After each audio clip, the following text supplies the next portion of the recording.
ఆంధ్రప్రదేశ్ విభజన చట్టంలో పరిష్కారానికి నోచుకోని అంశాలతో పాటు కేంద్రం ఇచ్చిన హామీలపై ఉన్నత స్థాయి సమావేశం జరిగింది. కేంద్ర మంత్రులు అరుణ్ జైట్లీ, వెంకయ్యనాయుడు, సుజనా చౌదరితో బీజేపీ జాతీయ అధ్యక్షుడు అమిత్ షా చర్చించారు.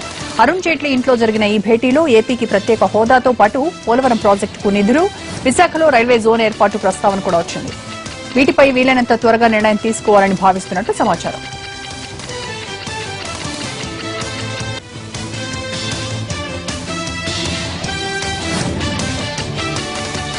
ఈ ప్యాకేజ్ స్పెషల్ కేటగిరీ స్టేటస్ ని ఏ విధంగా యాక్ట్ లో ఇచ్చినవి ఏంటి, ప్రామిసెస్ చేసినవి ఏంటి, దీన్ని 14th ఫైనాన్స్ కమిషన్ ఒకవేళ ఏదైనా సమస్యలు ఉంటే దాన్ని ఏ విధంగా అధిగమించాలనే దాని మీద డిస్కస్ చేసాం.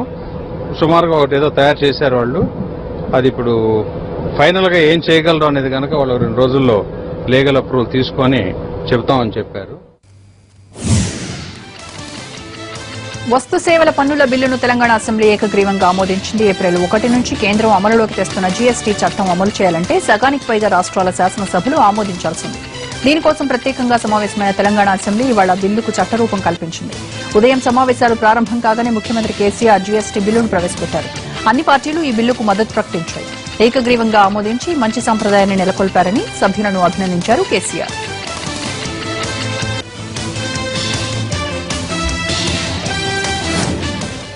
రాజ్యాంగపరమైనటువంటి నివృత్తి కూడా జరగాలి ఇక్కడ అని చెప్పి చట్టపరంగా అవసరాన్ని బట్టి మన సభలో సభ్యులుగా ఉండేటువంటి అడ్వకేట్ జనరల్ గారిని రప్పించమని చెప్పి నేను కోరినాను.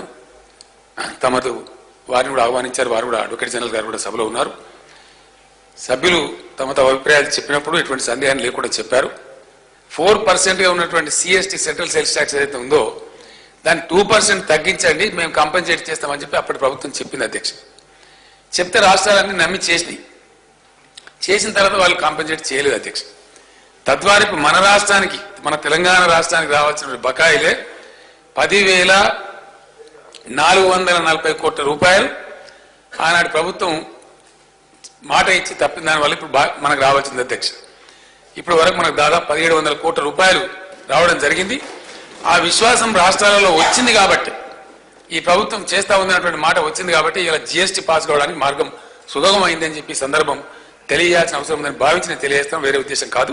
కాబట్టి ఏమైనప్పటికీ ఇప్పుడు ఈ రాజ్యాంగ సవరణలో ఉన్న ఒక సుగుణం ఏంటంటే బిల్లులోనే 5 సంవత్సరాలు కంప్లీట్ కాంపెన్సేట్ చేస్తామని పొందుపరుస్తా ఉన్నారు. కాబట్టి ఎవరు కూడా ఎటువంటి బాధపడాల్సిన అవసరం లేదు. ఏమైనప్పటికీ ఈరోజు శాసనసభ ఉదాత్తమైనటువంటి రీతిలో వ్యవహరించి యునానిమస్ గా ఏకగ్రీవంగా ఈ తీర్మానాన్ని ఆమోదించడం అనేది మంచి సాంప్రదాయం నెలకొల్పినందుకు మరొకసారి నా పక్షాన సభ్యులందరికీ కూడా, సభా నాయకులకి, సభ్యులందరికీ హృదయపూర్వకమైన ధన్యవాదాలు తెలియజేస్తాను అధ్యక్ష.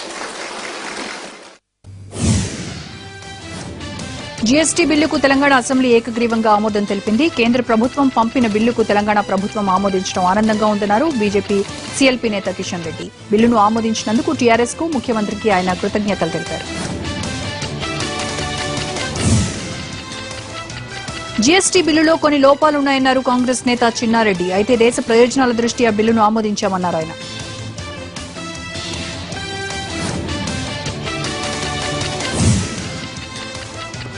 తెలంగాణ అసెంబ్లీ నిరవధికంగా వాయిదా పడింది. జీఎస్టీ బిల్లును ఆమోదించడానికి ప్రత్యేకంగా సమావేశమైన అసెంబ్లీ ఆ బిల్లు ఆమోదించిన తర్వాత వాయిదా పడింది. అయితే వచ్చే నెల 20 నుంచి అసెంబ్లీ వర్షాకాల సమావేశాలు ప్రారంభమవుతాయి.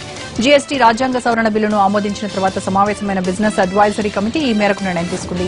20 నుంచి 10 పని దినాలు అసెంబ్లీ సమావేశాలు జరుగుతాయి. వర్షాకాల సమావేశాల్లో ఏ అంశాలు చర్చించాలన్న దానిపై త్వరలోనే నిర్ణయం తీసుకోనున్నారు. వస్తు సేవల బిల్లుకు తెలంగాణ శాసనమండలి ఆమోదం తెలిపింది. అయితే జీఎస్టీ బిల్లుపై చర్చ జరుగుతున్నప్పుడు ప్రభుత్వ తీరుకు నిరసనగా కాంగ్రెస్ మండలి నుంచి వాకౌట్ చేసింది. జీఎస్టీ బిల్లుపై పలు అనుమానాలు ఉన్నా దేశ ప్రయోజనాల దృష్ట్యా బిల్లుకు మద్దతిచ్చామన్నారు కాంగ్రెస్ నేత షబ్బీర్ అలీ. రుణమాఫీ, రైతు సమస్యలపై మండలిలో లేవనెత్తే అవకాశం ఇవ్వకపోవడంతో మండలి నుంచి వాకౌట్ చేయాల్సి వచ్చిందన్నారు కాంగ్రెస్ నేతలు.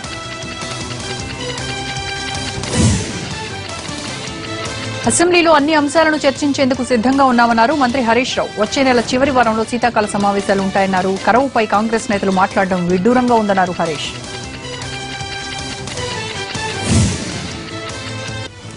సికింద్రాబాద్ కంటోన్మెంట్ బోర్డు ముందు ఆందోళనకు దిగారు యూత్ కాంగ్రెస్ నేతలు. సీబీఐ అధికారుల దాడులపై స్పష్టత ఇవ్వాలంటూ కార్యాలయాన్ని ముట్టడించే ప్రయత్నం చేశారు. సీబీఐతో వీళ్లను అరెస్ట్ చేసి బొల్లారం పోలీస్ స్టేషన్ కు తరలించారు పోలీసులు. మరోవైపు ఎలాంటి అవినీతి జరగలేదన్నారు కంటోన్మెంట్ బోర్డు మెంబర్లు.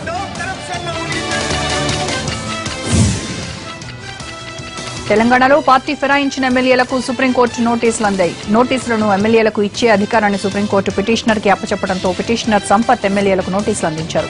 అసెంబ్లీ సమావేశాల్లో పాల్గొనేందుకు వచ్చిన ఫిరాయింపు ఎమ్మెల్యేలకు నోటీసులు ఇచ్చారు సంపత్. వారి చేతిలో నోటీసులు పెట్టి సాక్ష్యంగా సెల్ ఫోన్లో వీడియో తీసుకున్నారు. 3 వారాల్లోగా వివరణ ఇవ్వాలని నోటీసులో పేర్కొంది సుప్రీంకోర్టు. టీడీపీ నుంచి టీఆర్ఎస్ లో చేరిన తలసాని, చల్లా, ధర్మారెడ్డి, తీగలకు కూడా నోటీసులు జారీ చేసింది సుప్రీంకోర్టు.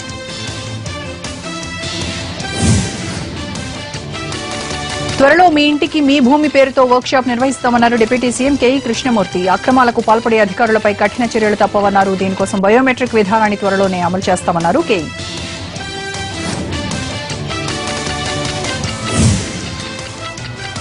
రాష్ట్ర అభివృద్ధిలో భాగస్వామిని అయ్యేందుకే తెలుగుదేశం పార్టీలో చేరానన్నారు దేవినేని నెహ్రూ. కాంగ్రెస్ పార్టీకి రాజీనామా చేసిన నెహ్రూ విజయవాడలో చంద్రబాబును కలిసి టీడీపీ తీర్థం పుచ్చుకున్నారు. మళ్లీ పుట్టింటికి వచ్చినందుకు ఆనందంగా ఉందన్నారు నెహ్రూ. టీడీపీతో ఉన్న అనుబంధం గురించి ప్రత్యేకంగా చెప్పక్కర్లేదన్న ఆయన పార్టీ నుంచి తానేమీ ఆశించడం లేదన్నారు.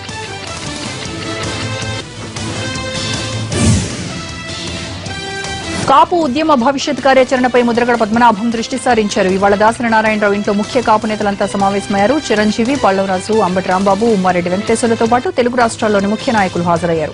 కాపు రిజర్వేషన్లపై వేసిన మంజునాథన్ కమిటీ గడువు ముగిసినందున ప్రభుత్వం ఇచ్చిన హామీని ఎలా రాబట్టుకోవాలనే దానిపై ప్రయత్నం చేస్తున్నామన్నారు ముద్రగడ. సెప్టెంబర్ 11న రాజమండ్రిలో 13 జిల్లాల కాపు నేతలతో సమావేశం నిర్వహించి భవిష్యత్ కార్యాచరణపై నిర్ణయం తీసుకుంటామన్నారు ముద్రగడ.